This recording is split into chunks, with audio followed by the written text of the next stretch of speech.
Bon matin, bon après-midi, bonsoir. Vous écoutez le balado Adèle faisait dragon. Je m'appelle Bowie et je serai votre hôte pour la duration du podcast. Mais c'est quoi le balado Adèle faisait dragon? Eh bien, c'est une partie de Donjons et Dragons dans le module de Spelljammer, un contre un avec notre fabuleux maître de jeu et accessoirement mon Adèle. Allô, je m'appelle Charles, je serai effectivement maître du jeu pour la partie et ça me fait très plaisir d'être avec toi, mon Adelphe Bowie, pour cette partie, pour ce projet qu'on va faire Oui, ensemble. mais moi aussi ça me fait tellement plaisir. C'est un projet que j'aurais vraiment aimé faire, écoute, plus tôt vraiment. C'est Mm, tellement quelque chose que je trouve le fun parce que tu sais, on aime beaucoup faire des jeux ensemble de toutes sortes et donc jouer à Donjons et Dragons qui est juste fantastique pour nos univers ouais. foufou d'imagination, ça va vraiment être quelque chose d'agréable, je pense. Ben vraiment, je me rappelle que là, peut-être 5, 6, 10 ans, je suis pas vraiment bon avec me souvenir des dates, mais v'là longtemps, on commençait déjà à jouer à des jeux comme ça, imaginaires, Oui. dans un univers fantastique, sans même avoir des livres de règles Mm. autour de nous. On faisait juste imaginer des personnages, on sortait même des dés des fois pour Ouais. jouer à ça. Fait que là, d'avoir vraiment l'univers de Donjons et Dragons pour nous accompagner dans cette aventure-là, ça va rajouter plein de détails intéressants. Puis effectivement, on retrouve là quelque chose qui, je pense, est une passion commune Mhm. qu'on a de jouer à un jeu dans un univers Ben fantastique. absolument, c'est tellement le fun. Je me rappelle juste jouer aux super-héros puis aux espions, puis là, aller Ben voler une oui, fourchette dans la cuisine, là, c'était exactement. foufou. Puis tu sais, tu dis, on va jouer avec les règles, oui, mais en même temps, on se laisse absolument le droit de divaguer un peu de ça, puis juste vraiment avoir du plaisir avec ça. Personnellement, moi, c'est une des premières fois, si ce n'est pas la première fois que je fais une vraie partie de Donjons et Dragons, et je suis enthousiaste à un niveau incroyable. Mais c'est ça, tu sais, ça se peut qu'il y ait des petits blancs, mais ça va être quand même vraiment le fun. Ben, je suis assez d'accord. Les règles sont là pour qu'on ait du Mm. plaisir. Donc, du moment où ça devient trop compliqué de suivre une règle ou que lors d'un combat ou lors d'une situation d'action, on aurait besoin de prendre une pause de 3 4 minutes pour trouver le détail d'une règle, allons-y avec ce qu'on pense être la chose la plus logique, puis ce sera ça, tu Ben sais. ouais. Et donc, justement, Donjons et Dragons, tu veux-tu nous faire une petite classe 101 Donjons et Dragons pour les Oui. gens qui savent pas c'est quoi? Alors, mise en contexte général, Donjons et Dragons, c'est un jeu de rôle, c'est-à-dire que les personnes qui sont autour de la table pour jouer vont incarner différents rôles. Toi, en tant que joueur, ben, tu as un rôle principal à incarner. Ce Absolument. sera un personnage dont on aura l'occasion d'en entendre parler un peu plus tard. Mais moi, en tant que maître du jeu, je vais peut-être avoir un peu plus de personnages à jouer. Des alliés, des ennemis, des rencontres aléatoires, là, toutes sortes de Fortuite. personnages secondaires exactement. Yes. C'est un jeu de rôle, donc on va sûrement faire des voix, on va prendre le rôle justement de ces personnages-là qui vivent des aventures rocambolesques. Parce que c'est un jeu d'aventure. Hein? Oui. On va parcourir des mondes imaginaires, on va remplir des quêtes, on va découvrir aussi beaucoup de choses et on va combattre le mal afin de sauver le monde. Oh. Pas forcément aussi intense que ça, mais ça finit toujours par être quelque chose de similaire selon moi. Il y a quelque chose de... Quand on tombe dans une aventure imaginaire, souvent c'est pour aller dans quelque chose de grandiose. Du moins, moi, c'est ma façon de jouer au jeu. Tant qu'à pouvoir combattre des dragons, sauver des planètes, pourquoi ne pas le faire? Absolument. Tu sais, je Vraiment? me dis, si, si on est pour avoir du fun, on va pas le faire à moitié. Moi, j'ai Ouais, toujours voulu être un elfe. C'est faux, mais ça serait le fun quand même. c'est ça. Ouais. Donc, plus concrètement, c'est un jeu où on a des statistiques et des règlements pour nous encadrer. Ces statistiques-là, ces règlements-là, ils servent à ce que tout soit possible. En gros, c'est juste que toutes les actions qu'on va faire vont se référer à certaines habiletés de ton personnage, Mhm. et c'est là que les dés vont rentrer en jeu. À chaque fois que tu vas vouloir réaliser une action, du moins la plupart du temps, je vais te demander de faire un jet de dés. Tu vas Ok. donc rouler un dé afin de savoir le résultat de ton action. Plus c'est haut sur le dé et meilleur le résultat va être. Forcément. Vraiment. Selon certains personnages, selon tes caractéristiques, mais tu as des avantages ou des désavantages sur ce jet de dé-là. Le concept d'avantage, c'est que tu roules 2 fois un dé, puis tu prends le meilleur résultat. Le Absolument. concept de désavantage, ben c'est l'inverse. Tu roules 2 fois le dé, tu prends le pire résultat. Ça, c'est pas Alors, le fun. non, non, non. Et là, c'est la première règle que j'explique bien concrètement. Absolument. Mais il y en aura d'autres, puis je pense que je vais les expliquer un peu au fur et à mesure, là, pour pas que ce soit trop Absolument. chargé. Moi, je tiens à dire, mon dé préféré, c'est le D3 ou 4, je sais plus. Mais je le trouve Des vraiment 4, beau. ouais. Fait Belle que petite pyramide. Ouais. c'est tout ce que j'avais à dire là-dessus. Voilà, Donjon Dragon, c'est influencé par toutes sortes d'idées de la culture populaire, des mondes fantastiques.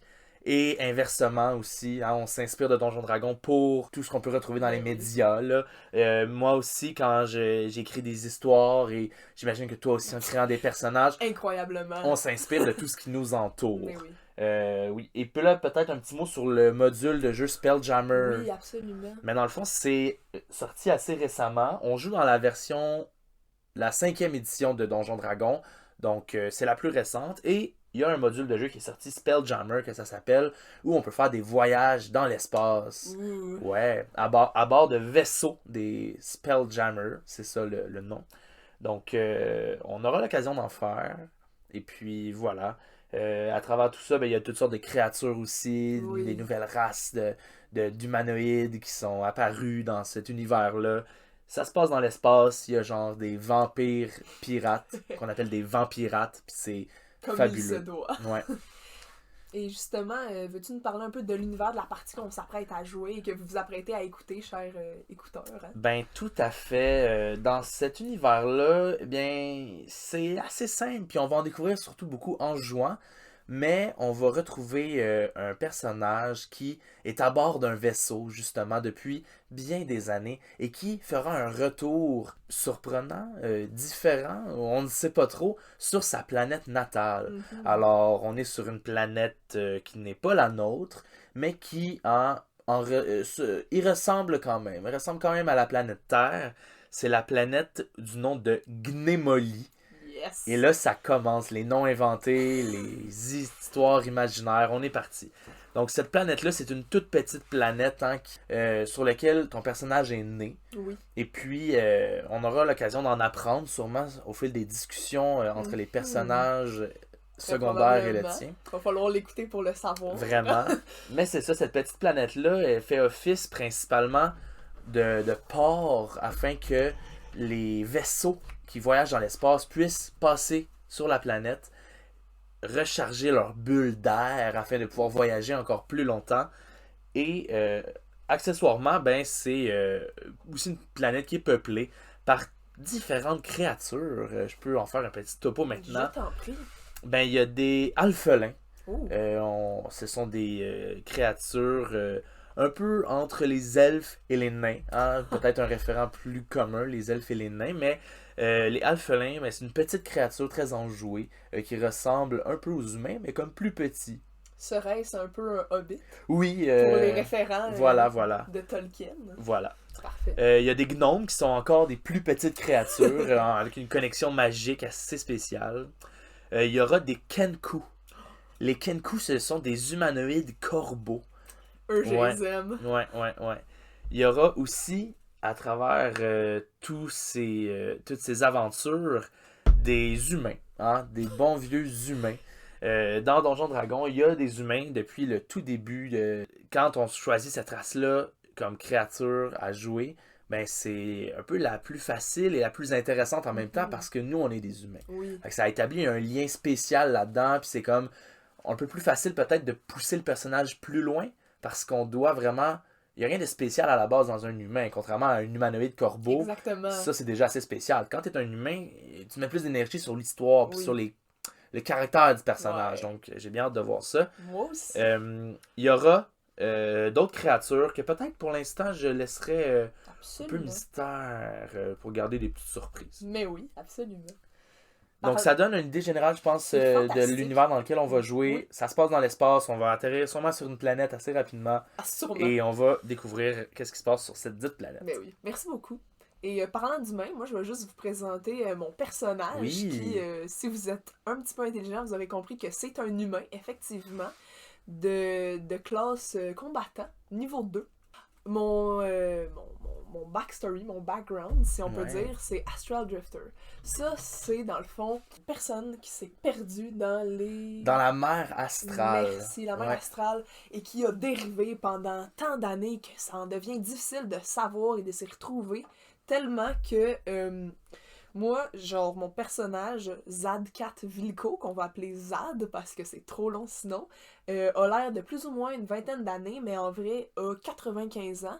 Mais bon, grâce à la magie de Donjons et Dragons, a l'air plutôt jeune. Oui, parce que effectivement, la magie, tu fais bien d'en parler, c'est un Oui. univers magique Donjon Dragon et la mer astrale dans laquelle tu t'es perdu pendant plus de 70 ans, c'est une autre dimension. Absolument. Ouais, on joue sur plusieurs plans de réalité dans Donjon Dragon et la mer astrale, c'en est une. C'est un endroit céleste d'où proviennent les elfes, entre autres, et d'autres créatures comme ça. Et on ne vieillit pas dans cette dimension-là. Donc, Majestueux. voilà. Et d'autres créatures, tu disais, comme par exemple Farlangn, qui est un dieu que Zad aura rencontré Ouh. pendant cette période de mystère et d'incompréhension. Ouais, C'est un dieu des horizons et des voyages. Ouais. Donc, on s'est dit que ça allait plutôt bien avec Zad. voilà. Oui. C'est donc, tu nous parlais, c'est ça, que c'était l'histoire de ton personnage. Oui. C'est donc des choses qui se sont déjà passées au moment où on va commencer notre histoire. Absolument, mais tu sais, pour vous faire un petit peu, pour vous mettre bien dans l'idée, je peux vous raconter l'histoire un peu de la vie de Zad. Qu'est-ce Oui. que t'en dis? Oui. Alors, Zad, étant jeune, s'est embarqué dans l'équivalent de la NASA, on va dire. Donc, dans l'idée, lui, il voulait vraiment voir l'espace et s'embarquer sur des Spelljammers. Alors, dans cette école-là, il s'est super beaucoup entraîné au combat, il est devenu un excellent combattant, d'où sa classe, mais était excessivement, on peut dire quasiment stupide et ne passait aucune autre classe à part le combat.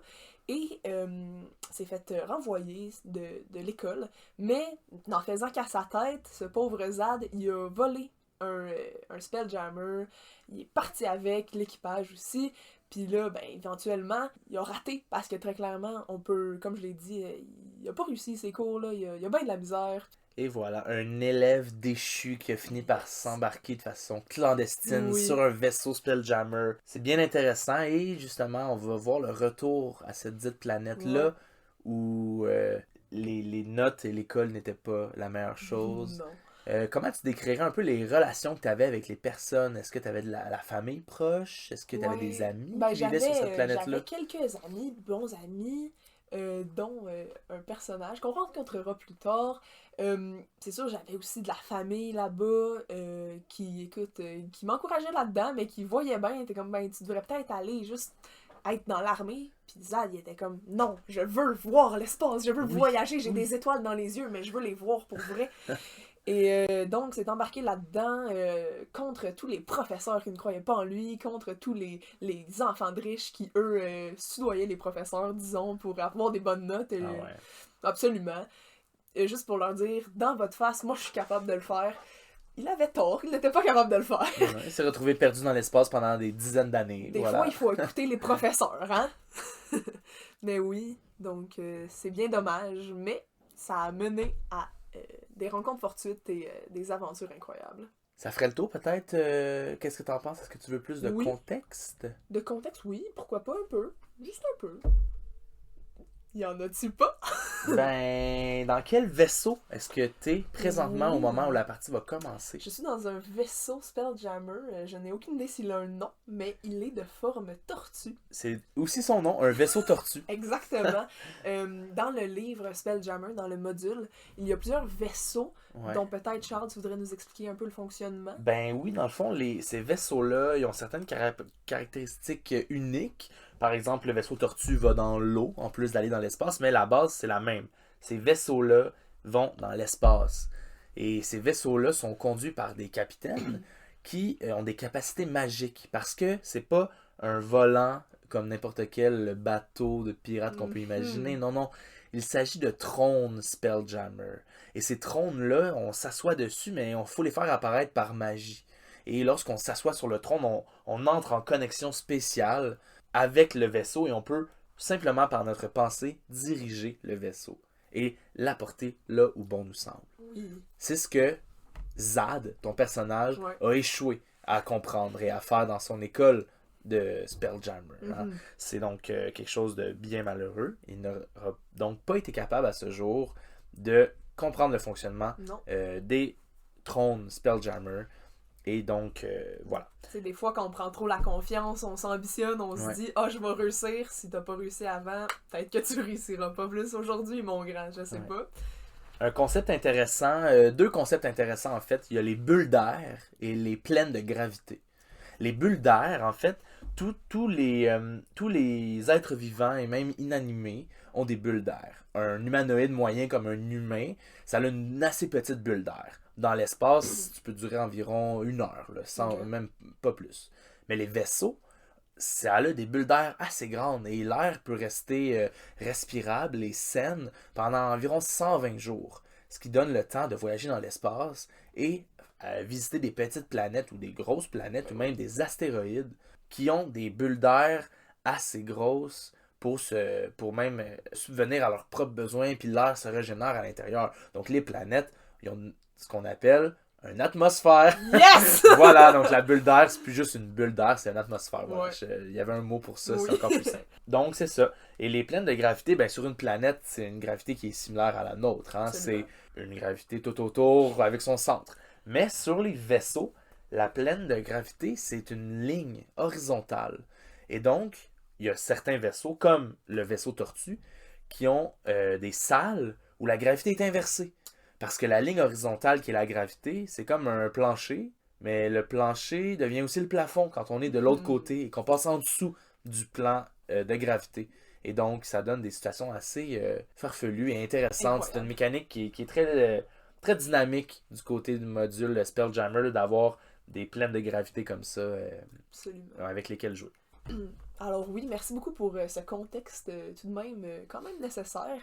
Et donc, c'est effectivement dans ce monde, cet univers que nous allons jouer avec ces personnages et ces vaisseaux fabuleux, ces bulles d'air et les trônes Spelljammer, toute cette magie fofolle qu'on aime ici dans notre univers. Quelque chose à ajouter pour la fin? Non, j'ai hâte de commencer à jouer. Moi aussi beaucoup. Alors, on se rejoint dans un prochain épisode de Adelphes et Dragons. Merci beaucoup et bonne fin de journée, après-midi ou soirée.